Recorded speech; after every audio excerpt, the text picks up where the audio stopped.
Assalamualaikum warahmatullahi wabarakatuh.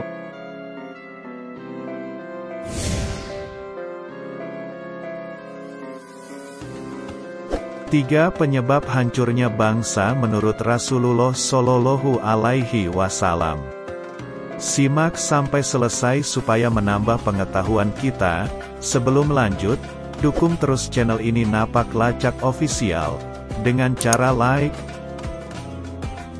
subscribe dan nyalakan lonceng notifikasinya.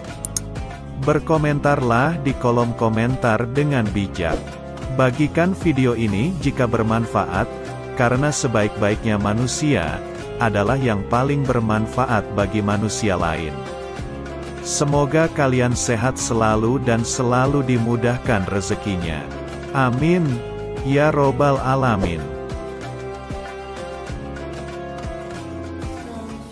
Lenyapnya bangsa-bangsa tentu ada penyebabnya. Di antara faktornya adalah penolakan untuk bertauhid kepada Allah Subhanahu wa Ta'ala dan menghalanginya. Juga penolakan terhadap Rasul-Nya, ketidakpercayaan terhadap rahmat Allah Subhanahu wa Ta'ala, melanggar larangan Allah Subhanahu wa Ta'ala, ketidakadilan, perilaku amoralitas, dan tirani. Berikut ini adalah penjelasan sejumlah faktor yang membinasakan suatu bangsa menurut Rasulullah Shallallahu Alaihi Wasallam. 1. Membeda-bedakan hukuman. Menetapkan suatu hukum tentu memiliki manfaat yang terhingga karena hal ini akan bisa menghapus perbuatan buruk seperti korupsi, ketidakadilan, menegakkan keadilan, memelihara kehidupan masyarakat dan sebagainya. Karena itu, hukum sepantasnya tidak tembang pilih antara yang kaya dan yang miskin. Rasulullah Shallallahu Alaihi Wasallam telah memperingatkan tentang situasi terdahulu di mana ada pembedaan antara yang terhormat dan yang tidak, yang lemah dan yang kuat sehingga memunculkan kasta di dalamnya. Ibnu Taimiyah mengatakan bahwa Nabi Muhammad Shallallahu Alaihi Wasallam telah menyampaikan mengenai kehancuran Bani Israel yang diakibatkan sikap mereka yang membebaskan para pemimpinnya dari hukuman.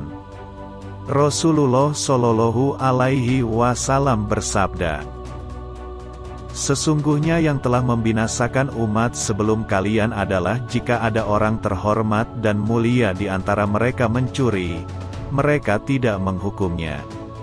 Sebaliknya jika orang rendahan yang mencuri, mereka tegakkan hukuman terhadapnya.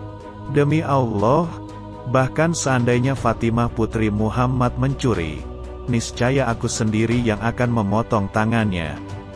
Ibnu Taimiyah menambahkan, tidak ada yang berubah pada ketetapan Allah dan Rasul-Nya. Wanita dari keluarga yang terhormat itu tetap harus menjalani hukuman potong tangan. 2. Pelit. Ternyata sifat tersebut bisa membinasakan suatu bangsa. Sifat pelit merupakan bentuk keserakahan jiwa. Sifat ini adalah salah satu penyebab musnahnya bangsa-bangsa. Hal itu sebagaimana sabda Nabi Muhammad Shallallahu Alaihi Wasallam dalam riwayat hadits dari jalur Jabir bin Abdillah radhiyallahu anhu. Rasulullah Shallallahu Alaihi Wasallam bersabda, "Hindarilah kezaliman, karena kezaliman adalah kegelapan yang membawa kesengsaraan pada hari kiamat, dan jauhilah kekikiran, karena kekikiran telah membinasakan kaum sebelum kalian, yang mendorong mereka untuk saling menumpahkan darah mereka sendiri dan menghalalkan apa yang telah diharamkan oleh diri mereka sendiri."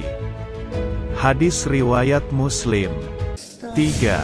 Sering mempertanyakan ucapan Nabi dan ulama. Mempertanyakan ucapan Nabi dan ulama merupakan salah satu penyebab terjadinya kehancuran suatu bangsa. Penolakan tersebut juga termasuk kepada para ulama dan dai yang bekerja dengan ikhlas.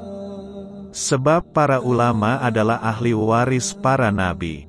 Dari Abu Hurairah radhiyallahu anhu, Rasulullah Shallallahu Alaihi Wasallam berkhutbah di hadapan kami. Lalu dia berkata, "Wahai sekalian manusia, telah diwajibkan kepada kalian ibadah haji, maka berhajilah kalian." Lalu, seorang sahabat bertanya, "Ya Rasulullah, apakah haji ini dilakukan setiap tahun?" Rasulullah pun terdiam. Lalu, orang tersebut mengulangi pertanyaannya hingga 3 kali. Setelah itu, Rasul menjawab, "Andaikan aku jawab, ya, maka tentu aku akan mewajibkannya, sementara kalian tidak mampu melaksanakannya." Beliau pun melanjutkan, "Biarkanlah sesuatu yang aku diamkan, karena sesungguhnya kehancuran umat sebelum kalian adalah banyaknya pertanyaan dan perselisihan terhadap para nabi mereka. Oleh karena itu, jika aku perintahkan kepada kalian untuk mengerjakan sesuatu maka tunaikanlah, dan jika aku melarang sesuatu maka tinggalkanlah." Salah satu yang dapat dipetik dari hadis tersebut ialah larangan untuk tidak banyak bertanya pada sesuatu yang prinsip dan berbantah-bantahan, cukuplah mengimaninya. Rasulullah Shallallahu Alaihi Wasallam berkata, "Tinggalkanlah perbantahan karena perbantahan tidak dapat dipahami hikmahnya dan tidak dapat dijamin keamanan fitrahnya." Hadis riwayat At-Tabrani.